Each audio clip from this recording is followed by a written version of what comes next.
lagi, berkumpul bersama teman ting-tingku. Lalu kita mengingatmu yang dulu, ala koh ngomel malolo. Itu karena kita dulu selalu bersama di panggung dan saling candaria bersama. Hanya doa dan maaf selalu untukmu. Semoga engkau bahagia di sana. Sesungguhnya hakikat sesuatu,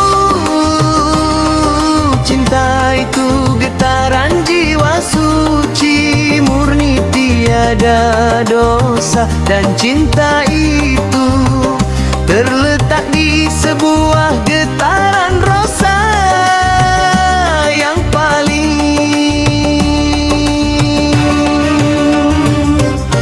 dalam relung hati kita semua sebagai manusia.